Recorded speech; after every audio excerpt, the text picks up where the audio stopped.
why don't we just get into the guest today? Now, I don't know whereabouts you got, Kels, but I will just read the bio here. Okay. Oh, we already covered that. Oh, you covered the bio? We are good to go. Oh, we're good to go. Okay. So now we could just throw the comments in the comments section. Any questions you have, comment section, and sit back, relax, grab a cup of coffee, and enjoy the show. Welcome, Frank. Good to be here, Norm. What a crazy way to start a podcast. What a crazy way to have your first appearance. We can handle it. We can handle it. Well, you're from the north, right? You're a hockey guy, so yeah, we can handle that. That's right. That's right. You know, I was talking to an associate of yours. This goes back months ago, and he was talking to me. And actually, we had a lawyer on that mentioned this at one point too. So I think that's where the first time I heard this. But he started talking about this Transparency Act, and I knew from the podcast a little bit. But then Mikey, he says, "Oh, you've got to talk to Frank because it's a lot worse than what you think." I said, like, how worse? Right. And he was talking about the fines. And so I jumped on the phone with you. I got some information. I said, you got to come on the podcast. So I guess the very first thing we got to talk about is what is the Corporate Transparency Act, or, some people call it CTA, and the Beneficial Ownership Information, or BOI report. Certainly. Great to be speaking with all of you on this very timely topic. As some of you may have heard or may not have heard yet, this is super important. This is something that will need to be addressed by the end of the year. As Norm mentioned, the fines are quite substantial.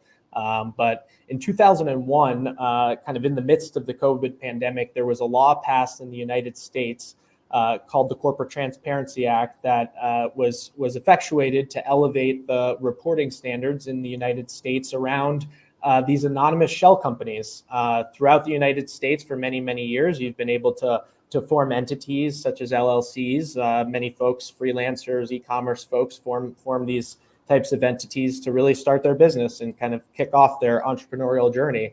And unfortunately, those similar entities, shell companies, LLCs, are also used by criminals in our country to hide assets, shield assets from things such as taxes, or even use them for money laundering. So, given the U.S. has allowed these entities to be formed and kind of used anonymously, it's led to a lot of folks gravitating towards the U.S.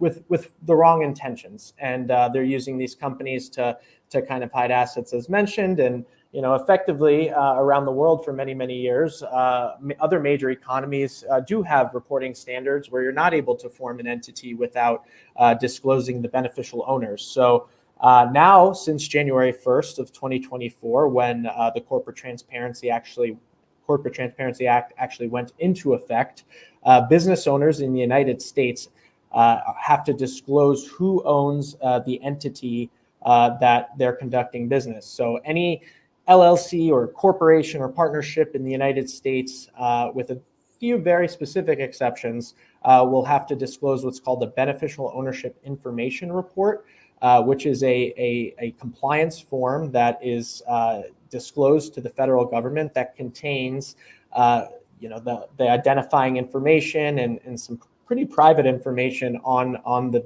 beneficial owners of the businesses. So this is a new reporting requirement. A lot of folks think of it in the context of tax, but it's actually not disclosed to the IRS. It's disclosed to a separate department of the U.S. Treasury called the Financial Crimes Enforcement Network, which is somewhat of a scary title. And not a lot of business owners have ever had a need to know that kind of section of our government before, but effectively they will be the ones in charge of policing this new law. And there are some pretty significant penalties that will be implemented at the end of the year if the report is not filed on time or if it isn't filed correctly.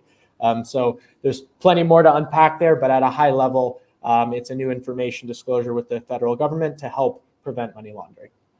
So I'm curious, at one point, I don't anymore, but at one point, when I had a business in Hawaii, I had a holding company that, so I owned 100% of the holding company. The holding company opened up a C Corp. The C Corp had an LLP. That's the only way I could own an LLP in the US. And well, you could do it other ways, but for tax benefits, long story. Those are 4 different entities. When you're going and you're doing this, like, would it go right? Like that LLP, would it have to link back to me 100%, or does it go through, oh, this company, this LLC or LLP is owned by this C Corp, this C Corp is owned by, or does it go right back to the main person? So that's a great question, Norm. This is very different than typical corporate structures where entities can own entities. The government is trying to understand exactly who owns, and when I say who, I mean individuals own each entity. So what we like to say at FileForms is each reporting company needs to find their beneficial owner's pulse, meaning entities don't have pulses, individuals have pulses. So Right. each entity, no matter how many levels of entity ownerships there are, those beneficial owners need to be tied directly with each entity. So in your case, you would be tied with all 4 if you were 100% owner, or say you 50% owner, you would be disclosed as the beneficial owner each time on each entity, instead of the entities owning each other and you just kind of owning one entity.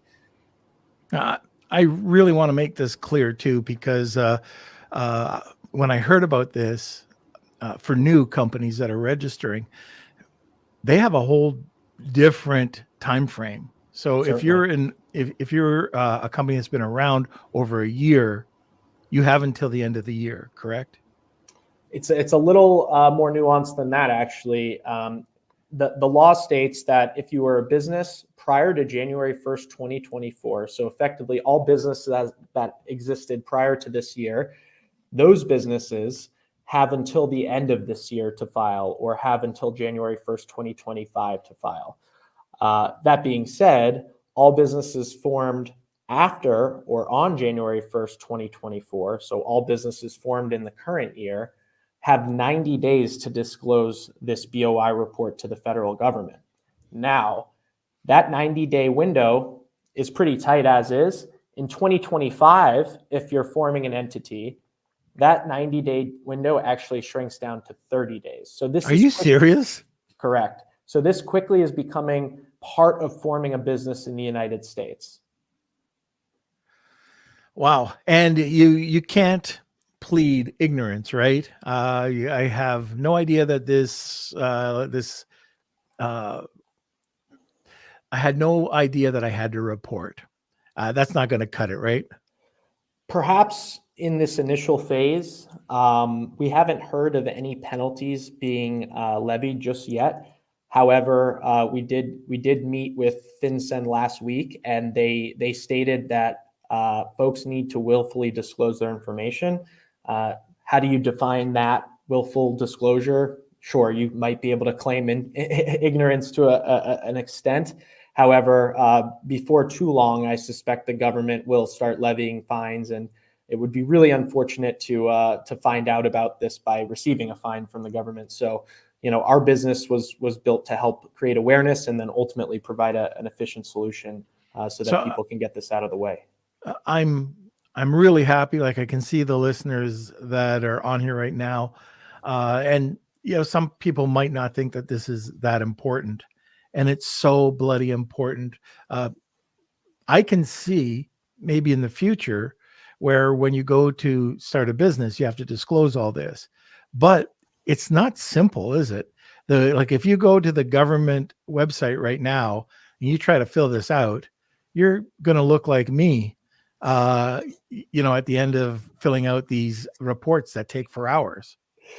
Yeah, the government expects the filings to take 2 to 3 hours per entity. Obviously, time is a scarce commodity, and business owners, every minute counts. So to fiddle around on a government portal, for hours on end, and potentially get to a point where you don't have peace of mind, but you did kind of get through it, still isn't an amazing experience. And then I think it's also important to note that this is a perpetual reporting requirement. So despite us discussing those initial deadlines, going forward after your initial disclosure, you have to maintain the information where if any of the information changes on the form, you have to redisclose any change within 30 days. So there's a need for a system to continuously offer you reminders of what's been disclosed and what potentially may have changed, or such as an ID expiring, having a system that would track that for you, because in some instances you would have to redisclose a form if the ID did expire. So the government website, there's not a lot of guidance to it. You kind of have to know what you're doing when you go into it. There's a lot of tripping points. And then furthermore, you can't actually save your information in it, which That's really, right. it puts the onus on the user 100% to have to store sensitive information on behalf of, their fellow beneficial owners. So if you own a business with, husband and wife, maybe that's, pretty manageable to maintain that data set. But, if you think about husband, wife, C-suite executives who also have to be disclosed on the form, many beneficial owners, perhaps there's 4 or so. So before you know it, there's a lot of information to track and no real ability to save it in the government site. So that's where our solution really comes into play and adds a bunch of value. Right. I heard, I was talking to another person about this, and they had done it, but they said it took them 4 hours. Yeah, that's substantial to, spend that amount of time and then subsequently perhaps It doesn't not even do it save. correctly. And then you're still on the hook for storing it on your own. And these are IDs, not every business ownership group wants to share their photo IDs and their date of birth and the residential address with their fellow business owners. There's a lot of potential compromise of that data that can happen in transit. So it's really important to do that securely and ultimately store it securely. Well, I think one of the scariest things to this new rollout is understanding compliance. We touched on it, but let's go through some of these. But if you have a different address change, personal address change, business address change, I mean, you're out of compliance, and those fines can start to build up. And you don't understand that. Oh yeah, I moved. You forget about this. You're gonna be every day. You're gonna be fined. Correct. It's $591 per day, which is substantial, and that accrues per entity. So if you have, 3 or 4 entities that make up your business, that's $591 per day per entity. That's going to accrue quite quickly. Once the fines get to $10,000 per entity, there are now civil and criminal penalties on the line that are more substantial than the financial penalties. So in just a few days, 18 days or so, you're going to be at the kind of tipping point of that $10,000 amount that has accrued. And then subsequently, there's even more liability on the line. So it really goes to show you that if you're not aware and kind of receiving a reminder when you are moving your business or moving your home, which is obviously a really stressful time to just track everything else that probably matters infinitely more to you, that there is this kind of pending liability that potentially could blindside you. So we really want to prevent that with good education and a solution. And unfortunately, people aren't talking about it. I don't see, I know Paul Raffleson was on and he was talking about it, your group, but I read a lot of different business magazines. I don't see people talking about this. And it's again, for Amazon, well, there's millions of Amazon sellers, millions of these small solopreneurs that have started doing this, and they have no clue. Yeah, one of the hardest questions I get asked weekly is, how was I supposed to find out about this if I didn't speak to you? And unfortunately, I don't have a good answer. We are doing our absolute best as a new business to reach as many of the 40 million businesses that need to file this form as we possibly can. That being said, it's practically impossible to knock on 40 million doors over the course of a year. So we really try to target as many small businesses directly as we can, but then work with partnerships such as yourselves to really address large groups of business communities through kind of trusted channels, associations, accountants themselves, lawyers, a whole variety of different channels to help get the word out there. But one of my favorite statistics is actually across all of FinCEN's, who's that regulator who's collecting the form, across all of their social media platforms, inclusive of YouTube, Facebook, Instagram, TikTok, you name it, they only have 18,000 total followers. So when you take that 18,000, compare it to the 40 million that need to be aware, there's just a huge disconnect as to how they're going to get their message out. And, we're doing our best to kind of fill that void. We're going to hear about it once enough small businesses hit that $10,000 level. And it's not a huge fine, but it's big enough, especially if you're a small entrepreneur, solopreneur. Starting out, every dollar counts, and every dollar counts. Seriously. So we're at the bottom of the hour. We hit it quick because we were late, but now I'm going to try to stick to the schedule. Kels, I'm going to talk about Start, Scale, Exit, Repeat. All right, everybody. So I am talking about my buddy's book, Colin C. Campbell, Start, Scale, Exit, Repeat. Let's try to get it in focus a little bit. There we go. And you can read it at the bottom there. Start, Scale, Exit, Repeat was a 10-year journey about my buddy. He's been an entrepreneur for probably about 30 years. And just what he's done, his ways, that he has a formula for each one of these modules. So for Start, he's got 4 different sections, and then he breaks it down into subsections. Scale, he does the same thing. Exit, and then he does the same thing in Repeat. And one of the things that he also does in this book is he interviews over 200 entrepreneurs. So Joe Foster's in here. He's the founder of Reebok. Vern Harnish is in here. There's a bunch of different entrepreneurs that are in the book. And what he does is he just goes through his success formula. So if you want to check it out, you can go to Amazon, and it's available on Kindle, softcover, hardcover, or you can head over to Audible and you can choose it there. So, and let us know what you think of it. We've had a bunch of our listeners that have gone and checked it out, and everybody seems to love the book. And it also was #1 bestseller in about 15 different categories, and this week's #2 in small business overall. So that's just a shout out to Colin Campbell, a buddy of mine. All right, now let's get back to it.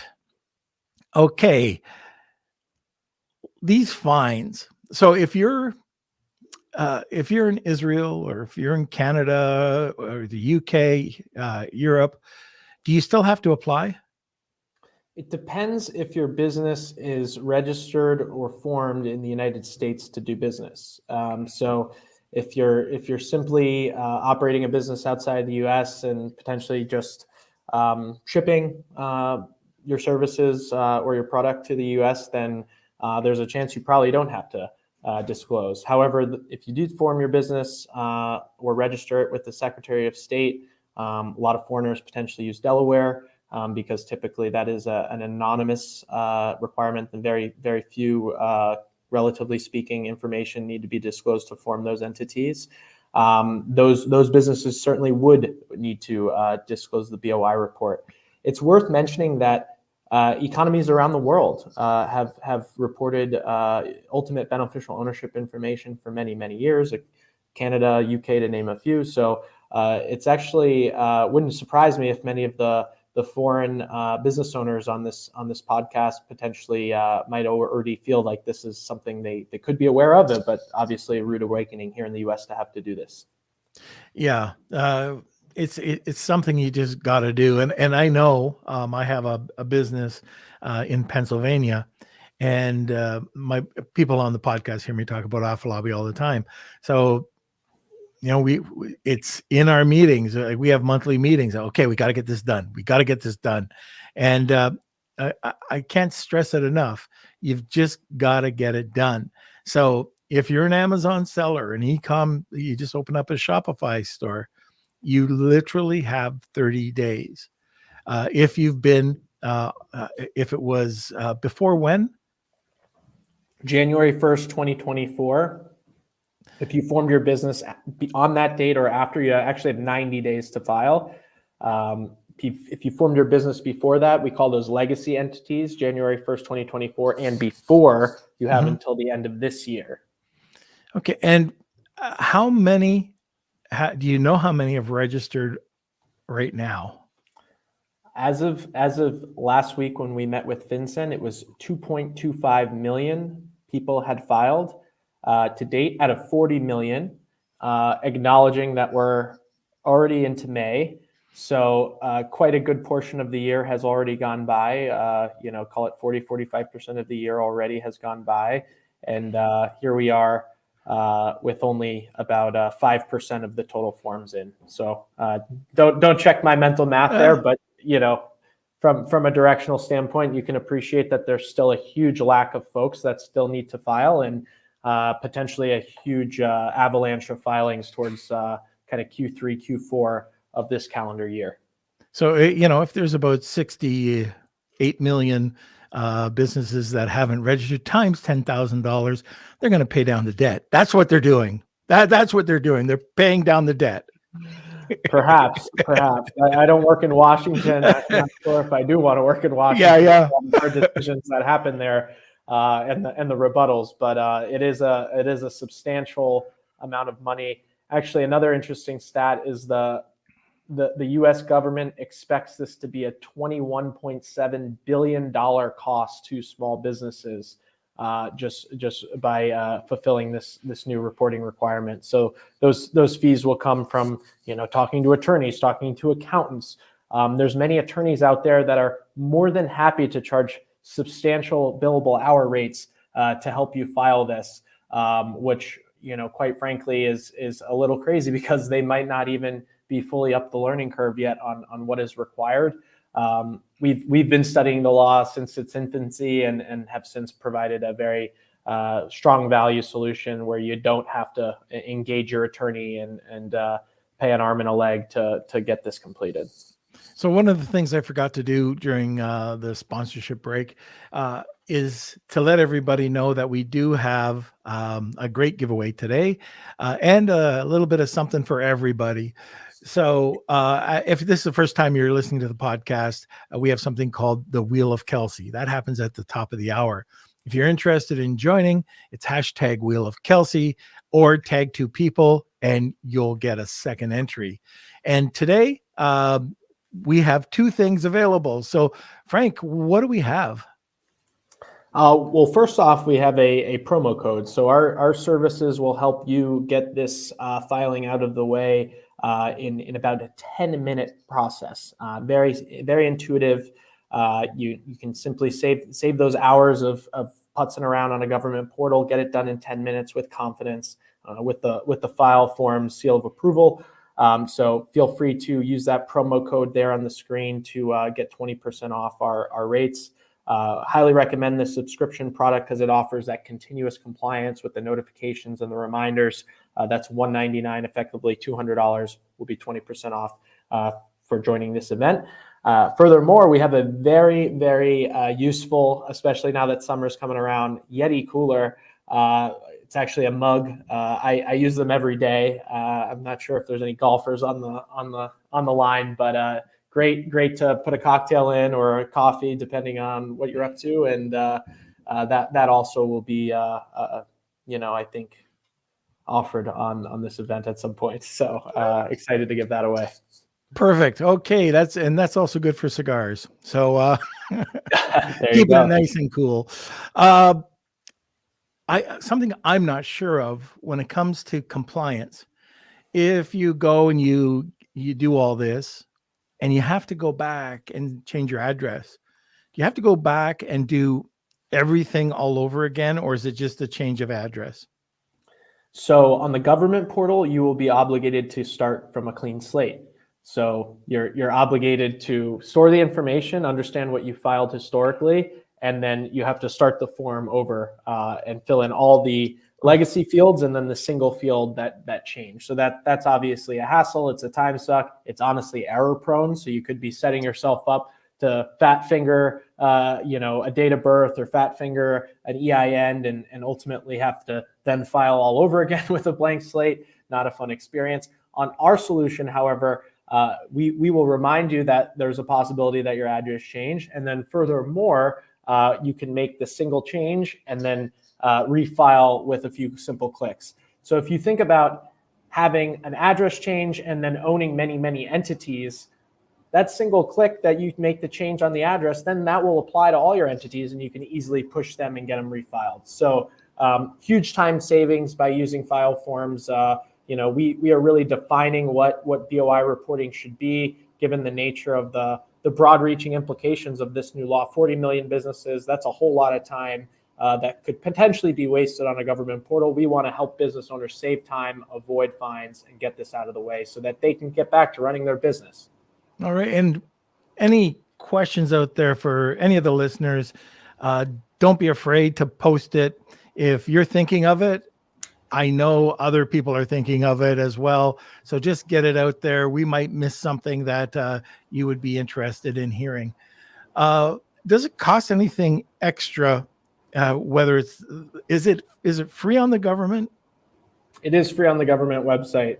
Okay, but it's just that time suck and fat fingers and just it's hell.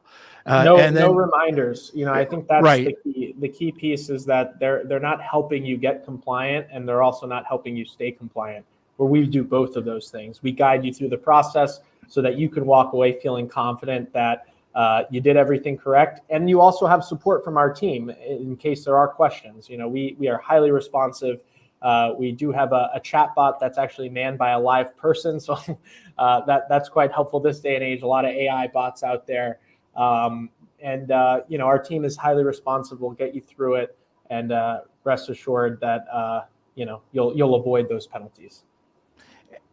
If there's a change that comes up, does it cost anything more with your app? So that's why I recommended the subscription product.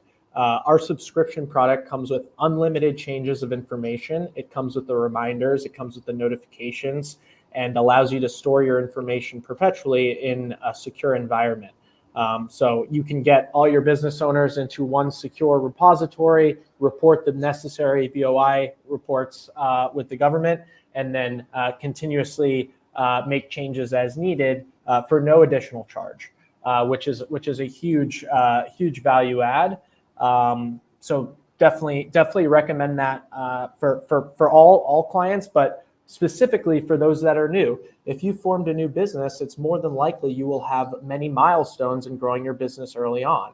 Perhaps it's a small group when you start, the ownership group expands over time. Perhaps you don't have an office when you start, and you grow over time and you get an office. So it wouldn't be surprising that if in the first year of your business, you need to file 2 or 3 times.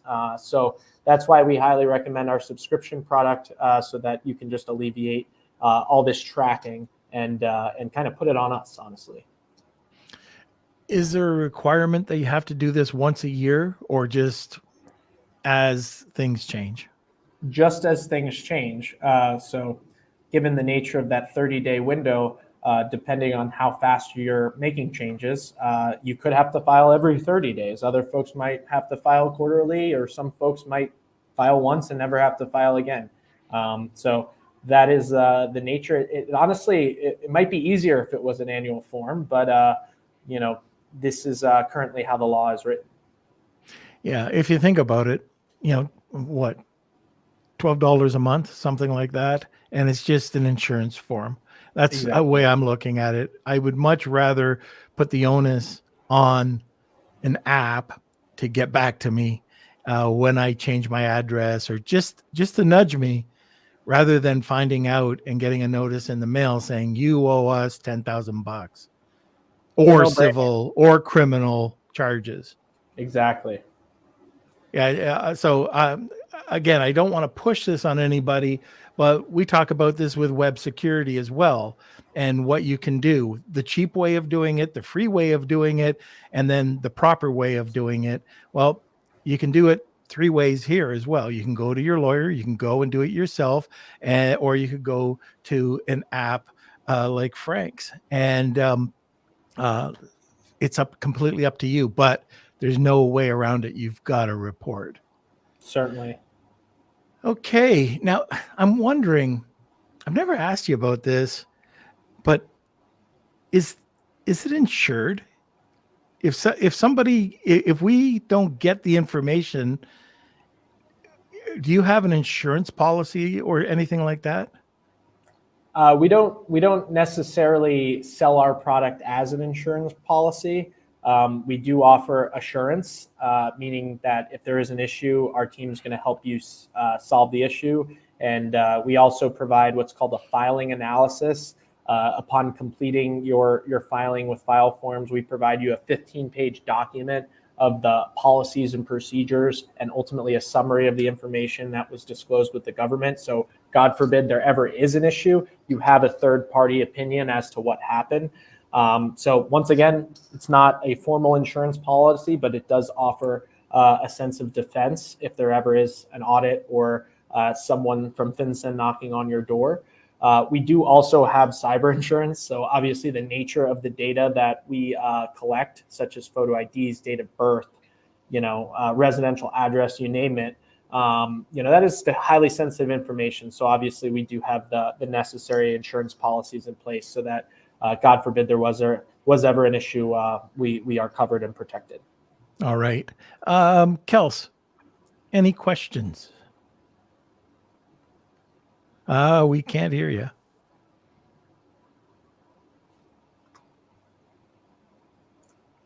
I guess I said something that might have offended him.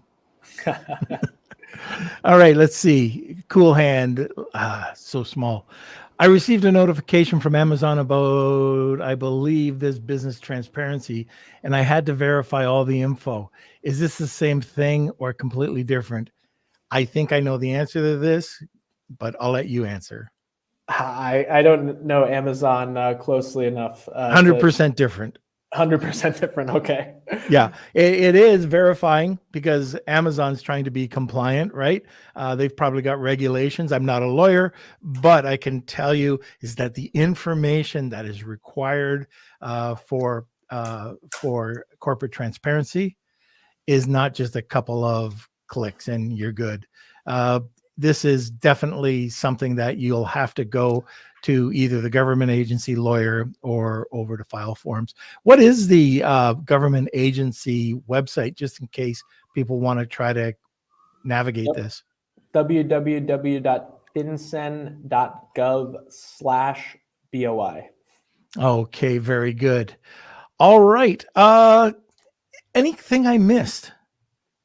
One part I just wanted to chime in with is that, because we aggregate this information, we also provide other compliance services. So appreciate the nature that there are foreigners that own businesses in the United States on the line. Some folks might need to disclose a form called an FBAR, Foreign Bank Account Report, Form 114. This is another form that's actually disclosed with FinCEN. Effectively, if you maintain a bank account outside the U.S. of $10,000 or more, and you have a business in the U.S. that is operating, you have to disclose this bank account on a form to FinCEN. So if you go on our website, you can read more about FBARs and whether you qualify for one or not. But we do offer that service as well. So if you are an international who does file with us, you'll see at the end of the filing experience the ability to also file your FBAR. And it's a very streamlined experience because we already have a ton of your data already. We're able to parse that data right onto that form, and with a few clicks, get you that much more into compliance. And over time, we'll continue to build other compliance services. So things such as annual reports, reporting, registered agents, things of that nature, forming entities. We have quite a bit of services that we can offer, and certainly want to be helpful as we can be. Well, it's not the sexiest topic, but saving money and putting money into your pockets is definitely sexy. So check it out, guys. You really want to make sure that you're on top of this. There's certain things, web security, just your computer security, ADA, all of these things can come up and bite you, and not for a little bit of money. So you got to make sure that all four of those things are definitely looked into. But right now, check into this, especially if you're new. You want to make sure you're compliant. Okay, contact information, and then we'll go to our last sponsor. Certainly. If you'd like to ask any questions specifically, you can reach out to me directly. It's Frank, Frank, at FileForms.com. Furthermore, you can kind of go onto our website and give it a shot. It's free to get started, and we'd welcome any feedback via our chat bot. Our team, as I mentioned, is highly responsive, so we're here to help whether you choose to file with us or not. And yeah, we want to make compliance as simple as it can be for the millions of businesses out there that are still unaware of this new law.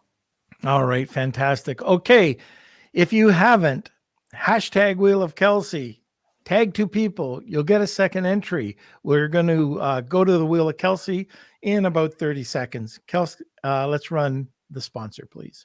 Facing cash flow challenges with your e-commerce business? Discover Viably, your ultimate financial ally. From real-time sales data integrations to immediate funding access, Viably is here to support you. Plan your growth with their free tool for online sellers and engage with specialists whenever you need. Extend your cash flow with Viably. All right, we are back. Now the wheel. It's time for the Wheel of Kelsey.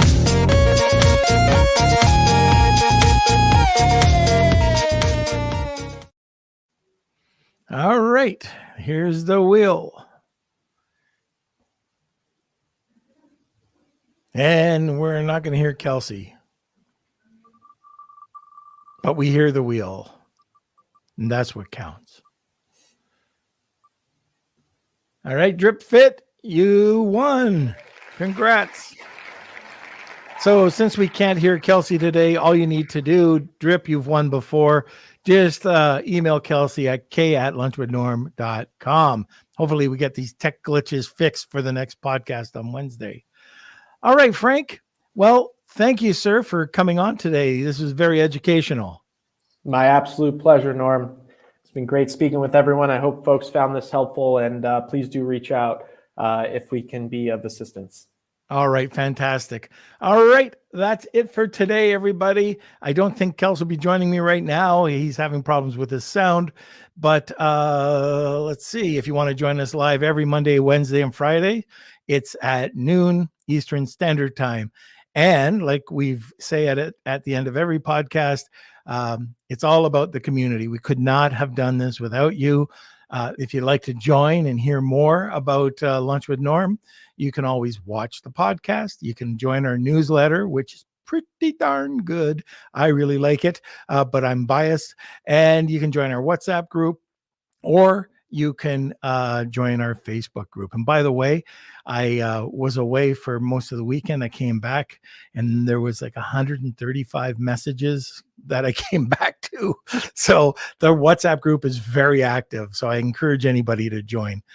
All right, that's it. Thank you, everybody. And we'll see you on Wednesday. Lunch with Norm.